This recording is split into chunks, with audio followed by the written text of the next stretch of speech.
Past 41. The next day, 7th November 2003, Friday, afternoon 3 pm, after the lunch, Geeta kissed her son a lot and lot.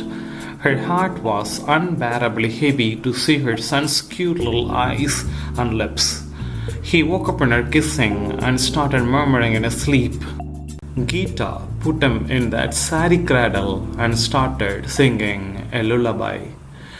Araro, araro, en tangame, araro, நீ யாரோ நான் யாரோ இங்கு வந்து சேர்ந்தாரோ பூவாரோ பொன்னாரோ பிறந்த இடம் சொல்வாரோ சேர்வாரோ சேர்வாரோ தாயின் மடி சேர்வாரோ. She continued repeating the song twice till she found him deep slept. She went to the main door and locked herself in. She then went to the storeroom, opened the cupboard and took a can. It was containing 5 liters of petrol. She went to the kitchen, took a matchbox. Now she came to the hall. Leaving the baby in the bedroom, switching off the fan, stood in the center of the hall with that petrol can in her right hand and that matchbox in her left hand and closed her eyes. Dear Lord, thank you for giving this life and thank you so much for letting me pass through such ordeal within these 20 years of my worldly life. I have experienced everything here. I must have done so much sins in my previous birth for which you have given enormous trials and experiments in this current life. I don't know if I have passed or failed, but one thing I can surely say. Your design of this world is full of pain. I have crossed enough of that. This is the time to come to the conclusion, and I am not a quitter. Had I been wishing to opt this choice of quitting, I must have done far earlier when my father forced me to forget my lover and to marry another man. I kept on running my life till the last door closes, and here it is, the last door closed. I have no support from my father. He has completely washed off very long back. My mother, who was having a third-line relationship with me, was also cut off by my husband. She has also now gone off from my life. My brothers and sister are already taken away from me by my father. Now I stand almost like an orphan, believing I have only one support, my husband. I can never understand my husband. He promised my brother something and crossed that promise after just 8 months a gap. He is saying some stories about his teenage affair with a lady, which continues till now along with his son, who is of my age. Now I can picture out how my future will be. I will have to share my bed with another lady. My son has to share his asset with another boy. Right from my marriage, I have been undergoing the torment which a 20-year-old girl cannot bear. Lord, my father, mother, siblings, husband, every single one in this world has locked their doors. Again, I am not a quitter, but this is the time for me to knock your door. Please, open it.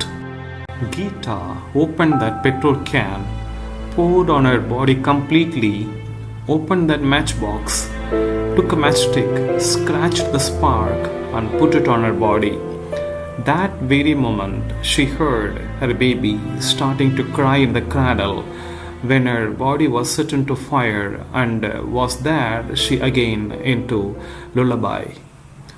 ஆராரோ ஆராரோ என் தங்கமே ஆராரோ. Present 2. 10th November 2003, Monday, midnight, 12:30 a.m. I feel an electric shock through my spine and bump up from my bed. Also, there is this voice I hear yelling from outside the room. 24 Nagaraj! I opened the door and yelled back, "Yeah, I am coming!" Running towards the staircase, climbed down, reached the phone and thanked the watchman. "Hello," I pant. "Nagaraj, this is Mukesh," says the opposite voice, and he is Yadav auntie's first son. "Hi, tell me, Anna, what now, this midnight?" "Immediately you must start from there," he says it strictly. Only now I clearly come out of the sleep. "Anna, why immediately? This midnight? I'll start tomorrow morning, okay? I say it to him in a mix-up. Nagaraj, if you start tomorrow morning, you will reach here tomorrow night. So start it right now, he insists. I keep calm and say, okay, now I'll start right now. Hanging down the phone, I reach my room and switch on the night lamp without disturbing the roommates who are very asleep. I change from night dress to t-shirt and jeans, take a shoulder bag containing nothing, and leave the room with a hint written on a piece of paper to intimate my leaving to the roommates. Coming out of our mansion, select Tabu's mansion, I walk toward the auto stand. Sir, you want auto? The auto driver asks before I reach him. I nod and say, to Coimbatore bus terminus. Ticket. The conductor is walking in the bus aisle, and I am sitting in the middle part of the bus in one of the left side seats. Madurai 1. I give the money and get the ticket. As the bus moves on, I tie my eyes with my handkerchief and try to fall asleep without knowing what exactly is going on in Madurai. 2 days back, Veera called and said Geeta had burnt herself. Then Lakshmi said that Geeta tried to attempt suicide. Yesterday, Jaikumar called and said that it was nothing to worry about. And now Mukesh is asking me to depart immediately. What would have happened? Anything serious? How many times I've experienced and faced such surprises which finally ended up in a dramatic way. Again, this time it's going to be really useless scene. Go sleep. I close my eyes and dig myself in. Past 42. 7th November 2003, Friday. Evening 5:30 p.m. Saranya and Mayyil had reached home from their schools and Lakshmi was bringing them 2 tumblers of coffee and a plate of masala vada. Sir? A small boy's voice called from outside. Who's that? Lakshmi asked from inside. I have come from Jaikumar uncle's house, said that boy. Lakshmi ran outside and dragged that boy into our living room. What is the matter? Did Geeta ask you to convey any important news to me? Said Lakshmi. No, she is admitted in hospital. Her legs are burnt in fire. Jaikumar uncle sent me to convey this to you, he said. Oh my God, which hospital? Exclaimed Lakshmi. Kamachi Ammal hospital, he said. But legs are burnt? How come legs? Auntie, it is a small burnt injury. A small candle fell on her saree and burnt her leg. This is what Jaikumar uncle told me to say to you. He said it naively. Okay, I am coming immediately, said Lakshmi and started to the hospital. Evening, 7 p.m. the same day. We must not allow anyone inside ICU. That nurse barred Lakshmi from getting in. Hey, that is my daughter. Who can stop a mother to see her own daughter? Lakshmi screamed. Listen, ma, I am doing my duty. I was instructed not to allow anyone to see that girl. Don't create a problem. If you want, our chief doctor will come this night to check this patient's status. You climb it to her, said the nurse. Please, wait there. Pointed the chairs in the waiting area and went in. Saranya and Mayyil were looking at both of them, that nurse and Lakshmi. Lakshmi was feeling something weird going on around.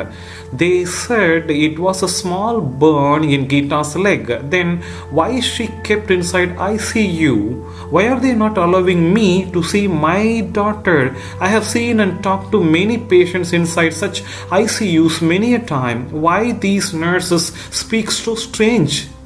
Lakshmi sat quietly in the chair. It was the waiting area opposite to that ICU room. I'm going to stay in this chair till I see my daughter, no matter how many hours or how many days it will take.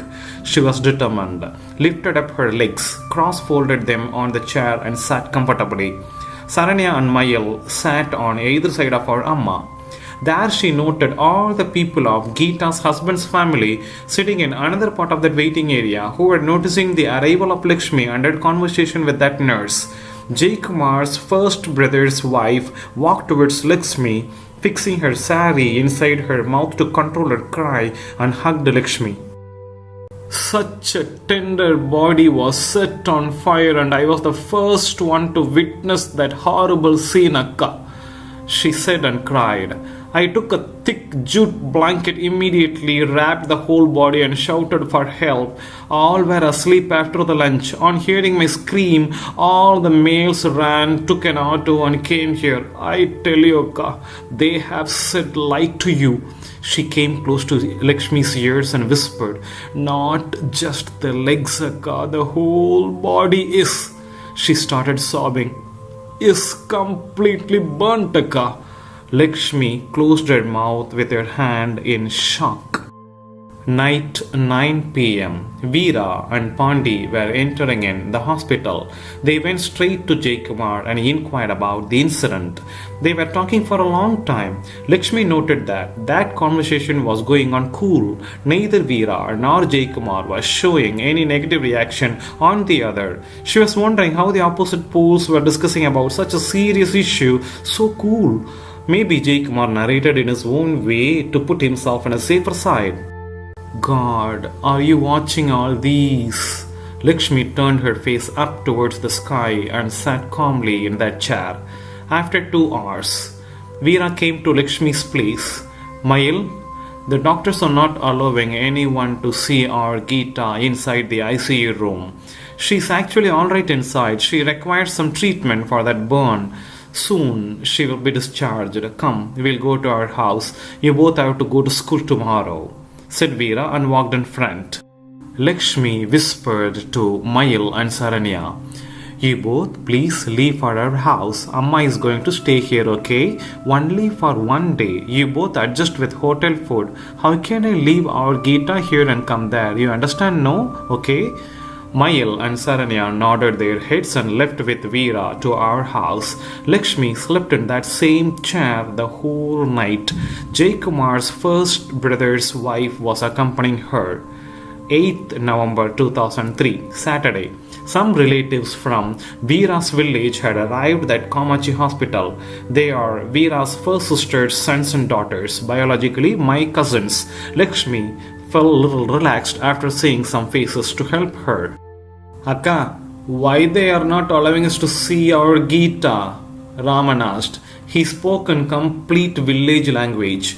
Raman's mother and Lakshmi's mother were siblings.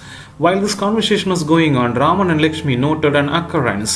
Jaikumar walked towards that ICU room, spoke with those nurses, and entered in that ICU room. Lakshmi got stunned on seeing that.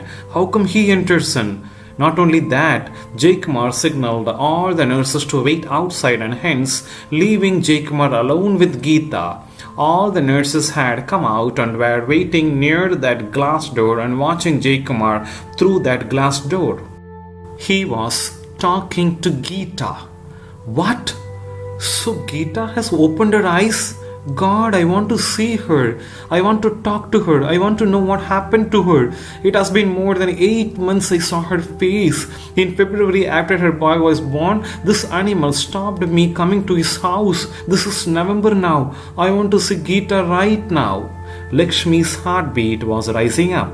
After 10 minutes, Jaikumar came out of the ICU as all the other nurses were resuming back inside. He signaled his rights and lefts and left the hospital.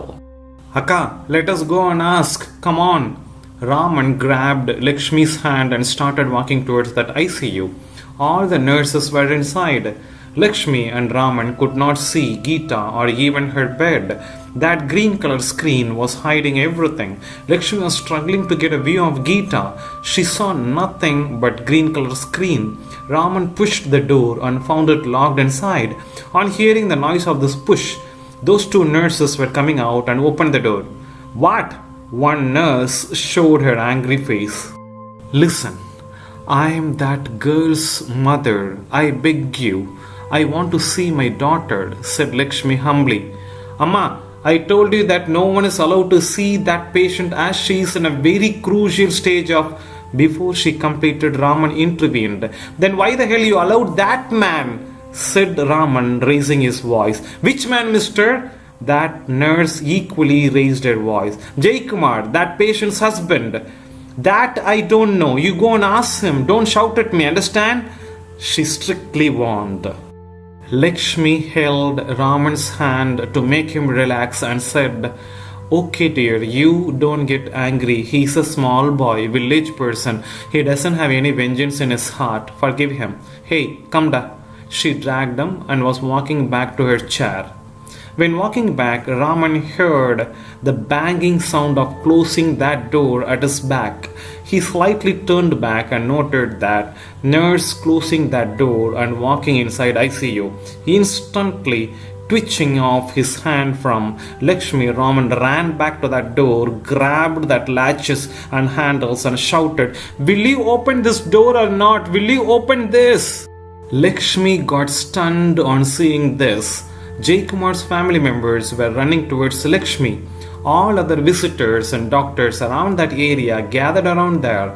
Those nurses who were staying inside ICU were shockingly coming out and opened that door and started yelling at Raman, "Hey, mister, do you want us to call police?" That nurse turned towards Lakshmi and said, "If he is a village person as you told, you make the control over him. I have nothing to do with this drama.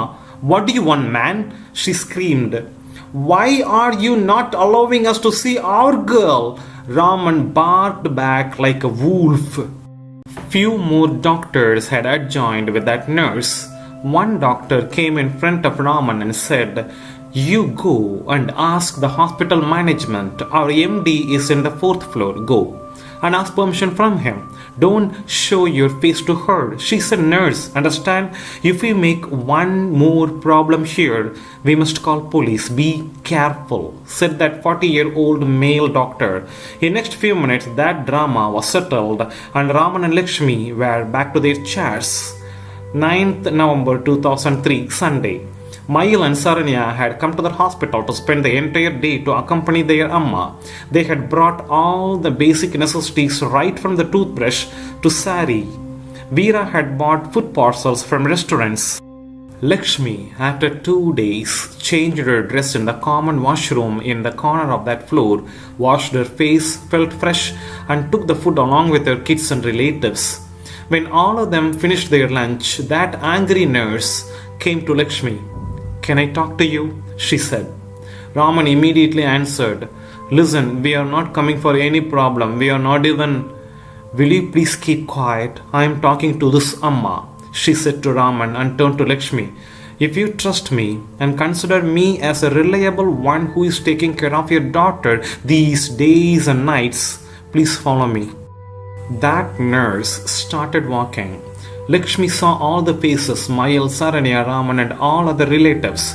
They all signaled to carry on. Lakshmi stood up and started following that nurse. She took Lakshmi to a remote corner where there were no people around and halted. That nurse crossed her arms to her chest and saw Lakshmi's eyes. "Amma, I want a promise from you," that nurse said. Lakshmi was all blinking and didn't understand what she was going to start. "I am going to say you a secret which, if you betray against me in future, will lead adversely to my job here in this hospital. But I want to help you out here," she said. Lakshmi understood that this nurse was trying to say some confidential matter to her. "Sure, dear. I am not that character to bomb for someone's job. You can take my promise." "Amma, hospitals have formalities before admitting any suicide attempt patients. First, we would demand for an FIR to be filed in a police station. Then, officially, a magistrate must come to get the verdict from the patient regarding the incident." Lakshmi was keenly observing her explanation. "Okay," she said. That magistrate talked to Geeta inside this same ICU, and I was the only nurse standing beside. He kept on asking every important questions like, "Was your mother-in-law bullying you? Did your husband harm you? etc." And your daughter said no to all such questions favoring their side. Being a nurse, I have never seen such an innocent girl like this. Finally, when the magistrate asked why she attempted this suicide, she said she suspected her husband's infidelity and took this wrong decision. She also affirmed to that magistrate that her husband was not having such illegal affairs and that she misunderstood it in the other way around. Is that so, Amma? What do you think so? Lakshmi kept quiet. Anyways, this is none of my business. That is your family matter. But all I observed was this. Your daughter has completely protected her husband and his family from legal action. Second of all, that nurse perplexed to continue. Lakshmi was all her ears to that nurse. That nurse sighed deeply and said, Amma, your daughter's husband, what's his name? Jaikumar. Oh yes, Mr. Jaikumar.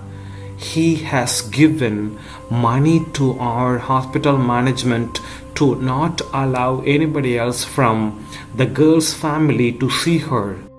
What? Lakshmi kept her palms on her cheeks. Yes, I feel ashamed to use the word bribe, but that is it. But why? The nurse took a deep breath, touched Lakshmi's shoulder, and said, Your daughter is burnt a lot and in very critical stage. 10th November 2003, Monday. Like Sita Devi of Ramayana, who sat under the tree in that Ashokavana waiting for Rama's arrival, Lakshmi had been sitting in that chair day in and day out, stinking, energyless, and praying. Mayyil and Saranya had gone for their schools. Veera had gone to Tirupuvanam to meet his buddy Pandi. Jaikumar's family members had gone back to Atikulam except that first brother's wife who was very amicable with Lakshmi. Jaikumar used to come occasionally, go straight into that ICU, see Geeta, talk to her and go out. Ultimately, hardly 4 or 5 people, including Lakshmi, were representing Geeta there in that hospital waiting room. Evening, 6:30 p.m. Lakshmi was feeling something strange in her heart and in her lower abdomen. Some frequency was dragging her towards that ICU. She didn't want to fight with those nurses, but she slowly walked towards that ICU door, touched that glass and fixed her head on it, facing down, closed her eyes and started mumbling. Geeta, it has been almost 4 days I am waiting for you here outside. One day, they had brought your son here to the hospital and he was all crying the whole day. But on seeing our Saranya's face, he stopped crying. He kept on staring at our Saranya and everyone said he found his mother's resemblance. We are all waiting for you, dear. I am not going to ask you why you did this, but just raise up and come out. We'll both run away to some untrackable country and live there. The stomach which held you for 10 months is burning now, seeing you in this condition. Please rise up and come to your Amma. All these worldly people are trying to escape from the legal actions to defend themselves. But there is one man upon all of us looking everything going on down here. He is having a judgmental day. We'll leave everything to his hands because I have no power to stand against anyone here. All I have is the love on my daughter. All I please you is, please cure yourself and come back to your mother. I beg you. She was holding those glass doors and speaking all these to Geeta. And she came back to the world when she felt someone touching her shoulder. When Lakshmi opened her eyes, that nurse was standing in front of her. She wiped off the tears on Lakshmi's cheeks. Lakshmi went back to her chair and kept enchanting mantras from then on. 7 p.m. of 10th November 2013, Lakshmi's prayer was intervened by a hiccup. She opened her eyes.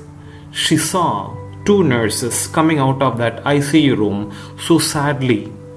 That amicable nurse stood in the entrance of that ICU room and kept seeing Lakshmi's eyes for few seconds and left the place. Where is Mr. Veera and Mr. Jaikumar? The chief doctor came to the waiting area and raised his voice. Only then Lakshmi realized the presence of all of them in the hospital, Veera, Pandi, Jaikumar, his family members, etc. That doctor signaled to both Veera and Jaikumar to follow him. Veera called Pandi along with him. 3 of them entered into the doctor's room. After 10 minutes, they all came out with sagging faces. Veera and Pandi came towards Lakshmi. Come, Let's go to our house and come back tomorrow, said Veera to Lakshmi. No, I am staying here for our Gita from our side. How can we leave her alone here? Said Lakshmi. Veera and Pandi were silent for a few seconds before Pandi broke it. Gita has left us all and gone, ma. Lakshmi felt her heart broken into pieces. She screamed on seeing the ceiling. Gita!